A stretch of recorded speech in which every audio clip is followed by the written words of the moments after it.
What's up, my anime ninjas? I am your host Sumāto, the smooth shinobi, and welcome back to Hell's Paradise, where the only thing more dangerous than the island is the cast's collective lack of chill. Episode 3 is basically a masterclass in how to flex on people while simultaneously proving you're emotionally broke. This one's got betrayal, beheadings, and Gabimaru trying to decide if he's a ninja or just a depressed husband with trust issues. We open up with Gabimaru reflecting on the chief of Iwagakure's immortality. Old ass dude used to taking fatal blows like they're cheap party tricks. You could say Gabimaru's childhood trauma is basically watching his boss cosplay as Wolverine. He then tells Sagiri that the chief is the only reference he has for the elixir being real. Once they set foot on the island, it's as if the island itself is lying, draped in a mask of beauty to hide something far more sinister. For a shinobi, the land is a map of secrets. Every leaf, every petal whispers its truth. Gabimaru's gaze misses nothing, and the flowers betray the facade, blooming where they should never thrive, their beauty nothing more than a lure, concealing the island's deceit. Sagiri, ever the rule stickler, orders Gabimaru to rebind his hands after he easily cut the ropes. He just stares, deadpan, like, seriously, I could end you with a pinky flex. But Sagiri doesn't flinch. She reminds him she's no ally, just the executioner waiting for the right moment. Brutal honesty drips from her words. She's basically the HR department of death, enforcing rules no one asked for, and making sure even assassins fill out their paperwork before dying. Sagiri's stickler ways nearly send Gabimaru to the grave, but nearly doesn't count when you're wrapped in plot armor thicker than steel. He's an indestructible shinobi, the kind of guy who laughs at death like it's late to the party. Honestly, it's giving Killua vibes. Kids forged into assassins through torture, like cruelty is just another training regimen. This world is merciless, twisted, and unapologetic, and that's exactly why we eat it up, grinning at the carnage like it's fine dining. Anyways, so this convict called the Warped Kihyun shows up swinging a wrecking ball like he's auditioning for a Miley Cyrus video and smacks Gabimaru in the head with it. His monitor, Kisho, couldn't care less about rules. Basically the I'm just here for the paycheck guy. Kihyun thinks killing competition early is smart. Gabimaru, ever the reluctant executioner, offers reason like a blade sheathed in mercy, but the fool chooses defiance. And so once again, 殺すか. But before the fight can start, Sagiri, ever the stickler, insists Gabimaru rebind his hands mid-fight.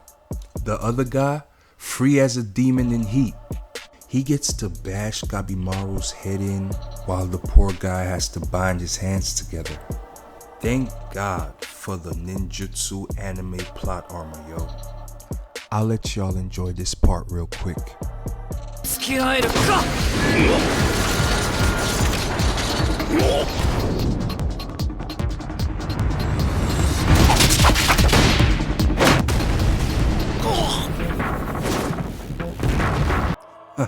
As you can see, dude is clearly no match for my boy Gabimaru.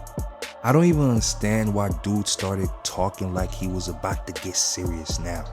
Cause all that talking didn't really do much. I mean, as you can see, this is my man right now. You see that? Yeah. 無駄な時間を過ごした. Yep, I agree. That was a waste of time.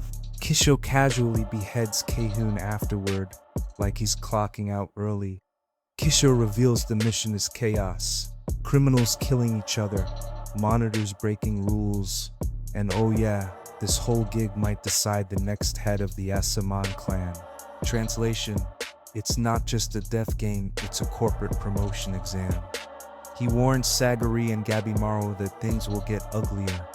Kisho somewhat gets carried away with his story and tells Sagiri to watch out who she is standing next to. This dummy thought he could go ahead and just finish Gabimaru off so she wouldn't have to worry about him in case he goes killer mode. やめてくれよ無駄な戯れは。ただでさえ時間がないんだ。わしはただ妻の元に帰りたいだけだ。それ以外はどうでもいい。 Did you see what just happened? Did you see how Gabimaru pulled up on Dubs and told him, you see what I did to homie, right? Don't ever play yourself. Well, Kisho decided to let it slide, as if he had another choice, and was on his way off the island since his convict already got his head chopped. Meanwhile, we also get a glimpse of what Kisho was talking about. When we see this giant eat his monitor alive. I mean, what were they thinking assigning a giant to a monitor as if he really had a chance to stop him if he wanted to? Before Kisho vanishes into the mist, he drops one last dagger of truth. The shinobis of Iwagakure are already on their way. Not to join the hunt, but to mop up the carnage once the convicts finish tearing each other apart for the elixir of life. The words hit like a blade. Gabimaru's mood shifts instantly.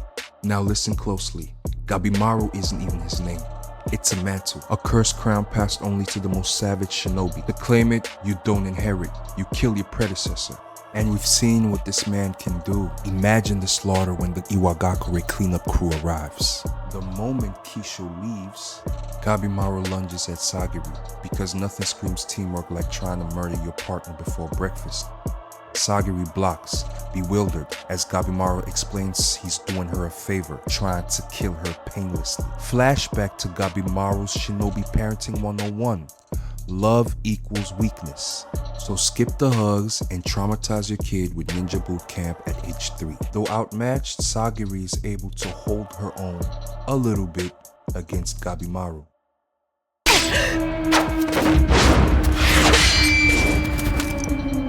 During the fight, Gabimaru gets brutally honest with Sagiri. If the Iwagakure are coming, there is no time to babysit. He needs the elixir, the pardon, and to get back with his wife.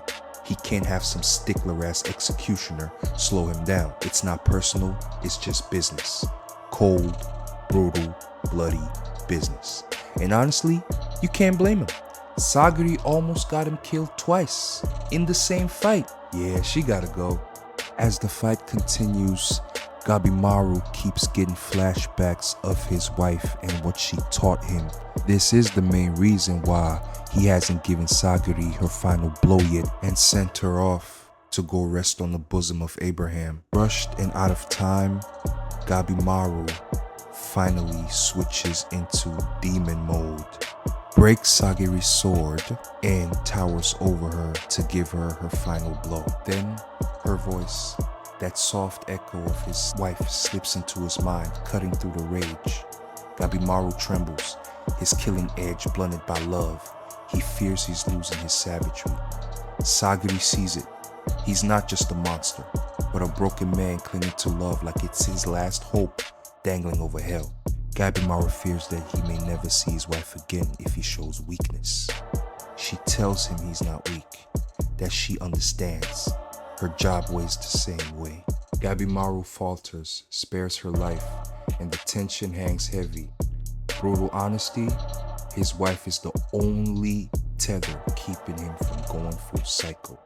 Without her, he's nothing but a hollow murder machine. However, Sagiri tells him that he no longer is the cold-blooded murder machine that he once was. And you can say we've seen glimpses of his character development in the last 2 episodes as well. But Shinsenkyo doesn't wait. The Paradise Mask shatters completely, revealing the island's true face. A carnival of monstrosities, giant centipedes crawling from the shadows, and grotesque beasts ready to give our island visitors a warm welcome.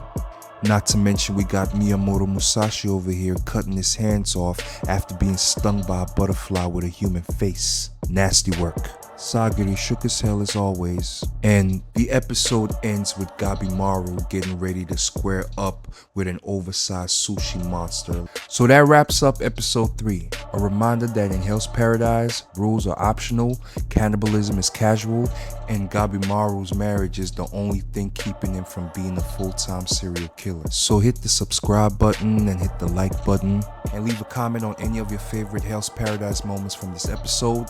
Next time, expect more blood, more betrayal, and probably another criminal who thinks they're clever until Gabimaru turns them into sushi.